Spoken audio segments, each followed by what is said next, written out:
very, very high level of the byproduct dioxin, and complete disregard for human life, ecology, and anything else. And they actually had a meeting where they talked about it. Dow came and said, look guys, you know, we may get into problems with this later. Should we do something about it? But of course they didn't. They just kept making the dirtiest Agent Orange that they could make to get a high profit. And as Agnet said, they did know what it was doing. There were earlier accidents and studies that began to bubble up.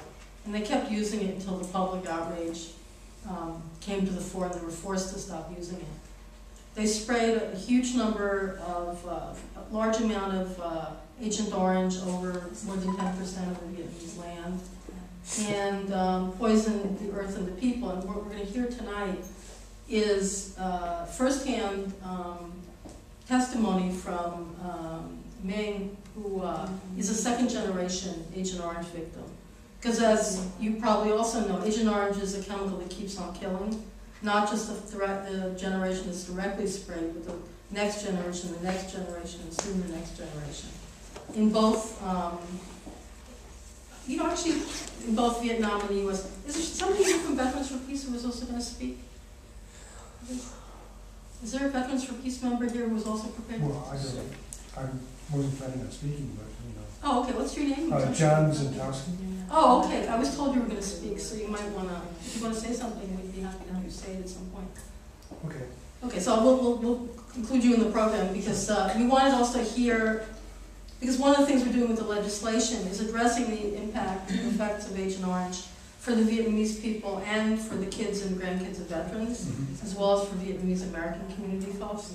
So we do want to hear a little bit from you on what the veterans community is thinking about this and thinking about it. So I think what we're going to do is start, and everyone can talk for about 10 minutes, 10, 12 minutes.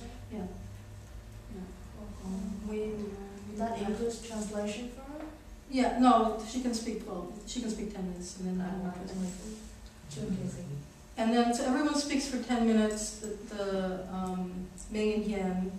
Then we'll have John speak for a couple of minutes, however long you want. And then I'll end up talking about what you can do in the campaign. And then we're going to have a lot of time, I hope, for discussion, questions, strategizing ideas.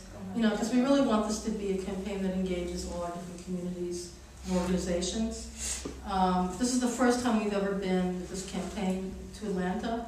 We're very excited to be here because we think Atlanta plays an important part in the political life of the country, given the history of the civil rights and African American liberation movement, given the fact that the veterans movement has been active, ACLU is active, the Guild is active. You know, a lot of groups have been active here, and the South is a very important part of the U.S. politically.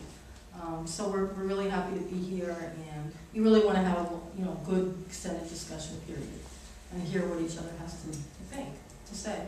So without further ado, I'd like to turn it over to Fontaine.